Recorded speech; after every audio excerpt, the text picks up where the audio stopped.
नमस्कार, मैं विष्णु शंकर। कल हमने आपको बताया था कि किस तरह चीन भारत से लगने वाली अपनी सीमाओं पर जगह जगह बंकर बनाकर आक्रामक रुख अख्तियार कर रहा है। आज जानिए कि इंडोनेशिया के साथ समुद्री सीमा को लेकर चीन किस तरह उलझा हुआ है। खबर है कि चीन ने इंडोनेशिया से सख्ती से कहा है कि वो दोनों देशों के बीच के समुद्र में तेल और गैस के लिए ड्रिलिंग ऑपरेशन बंद कर दे, क्योंकि ये चीन की सीमा के अंदर है।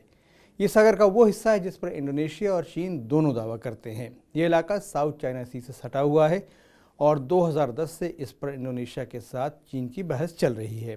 बात इतनी बढ़ गई कि 2017 में इंडोनेशिया को अपना दावा मजबूत करने के लिए इस इलाके का नाम नॉर्थ नातूना सी रखना पड़ा, ताकि इसकी पहचान साउथ चाइना सी से अलग हो सके।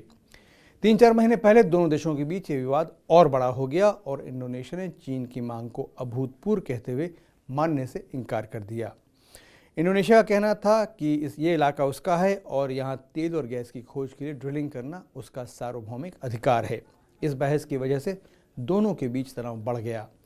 समुद्र का ये इलाका ऊर्जा स्रोतों के रूप में और आर्थिक दृष्टि से बहुत महत्व का है और दोनों देश अपने स्टैंड से पीछे हटने को तैयार नहीं हैं।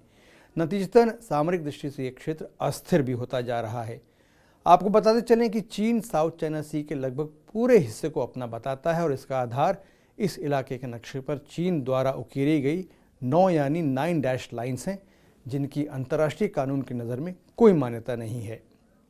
साल 2016 में हॉलैंड के हेग में स्थित परमानेंट कोर्ट ऑफ आर्बिट्रेशन ने 9 डैश लाइन्स पर आधारित चीन के दावे को खारिज भी कर दिया था।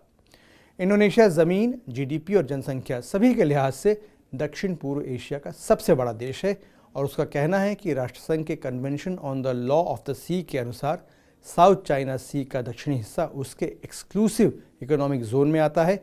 चीन ने नॉर्थ नातूना सी नाम पर भी एतराज़ जाहिर किया और बार बार इंडोनेशिया से ड्रिलिंग रोकने को कहा। इंडोनेशिया के एक सांसद का कहना है कि चीन की चिट्ठी जिसमें इंडोनेशिया से ड्रिलिंग रोकने के लिए कहा गया था, उसका लहजा धमकाने वाला था। ध्यान देने वाली बात है कि चीन इंडोनेशिया का सबसे बड़ा ट्रेडिंग पार्टनर है और देश की अर्थव्यवस्था में सबसे बड़ा निवेशक भी। इंडोनेशिया की महत्वाकांक्षा दुनिया की सबसे बड़ी अर्थव्यवस्थाओं में शामिल होने की है, इसलिए इंडोनेशिया ने इस मामले को तूल नहीं दिया। लेकिन बात यहीं ख़त्म नहीं हुई। अभी ये विवाद चल ही रहा था कि इसी साल अगस्त महीने में चीन ने इंडोनेशिया को एक और पत्र लिखकर अमेरिका के साथ किए जाने वाले गरुड़ शील्ड सैनिक अभ्यास पर विरोध जताया। चीन का कहना था कि इस मिलिट्री एक्सरसाइज से इलाके की सुरक्षा और स्थायित्व पर असर पड़ेगा।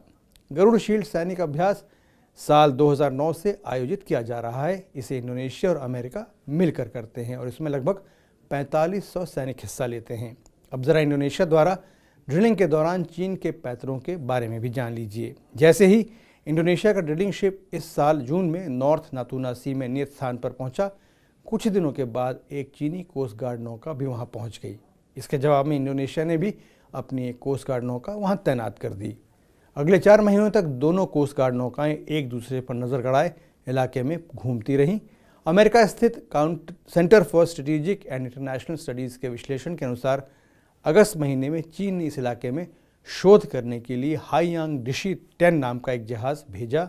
ये जहाज़ 7 हफ्तों तक यहाँ और बगल के डी अल्फा ब्लॉक में घूमता रहा। इसके घूमने के तरीके से साफ था कि ये इस क्षेत्र की सतह को मैप या सर्वे कर रहा था। इंडोनेशिया सरकार का कहना है कि यहाँ 500 अरब डॉलर मूल्य के तेल और गैस के भंडार हैं। गौरतलब है कि इंडोनेशिया और चीन के बीच ये घटना ऐसे समय हुई है जब चीन सभी आसियान देशों के साथ एक ऐसे कोड ऑफ कंडक्ट पर सहमति की कोशिश कर रहा है जिससे साउथ चाइना सी में नौवहन में उसे बाधा न हो। सब जानते हैं कि साउथ चाइना सी प्राकृतिक स्रोतों का भंडार है और इसकी मार्फत हर वर्ष 3.4 खरब डॉलर का व्यापार होता है। यहाँ ये बताना ज़रूरी है कि साउथ चाइना सी को लेकर चीन के आक्रामक रवैये से सभी 10 आसियान देश चिंतित हैं। इंडोनेशिया ने राष्ट्रसंघ के नियमों के अंतर्गत अभी तक साउथ चाइना सी के किसी इलाके पर अपना दावा नहीं ठोका है, क्योंकि उसका कहना है कि नॉर्थ नातूना सी का उसका इलाका अंतर्राष्ट्रीय कानून के अनुसार नियत है। हालांकि देश की सुरक्षा मामलों के मंत्री महफूज एमडी सार्वजनिक तौर पर कह चुके हैं कि इंडोनेशिया अपनी ज़मीन का 1 इंच भी किसी को नहीं देगा। सोच समझकर मैं आज यहीं तक। अगर आपको ये वीडियो अच्छा लगा हो तो इसे शेयर और लाइक करें और हमारे YouTube चैनल को सब्सक्राइब करें। देश दुनिया की सभी खबरों और उनके सटीक विश्लेषण के लिए TV9 डिजिटल से जुड़े रहें। विष्णु शंकर को अब अनुमति दीजिए। नमस्कार।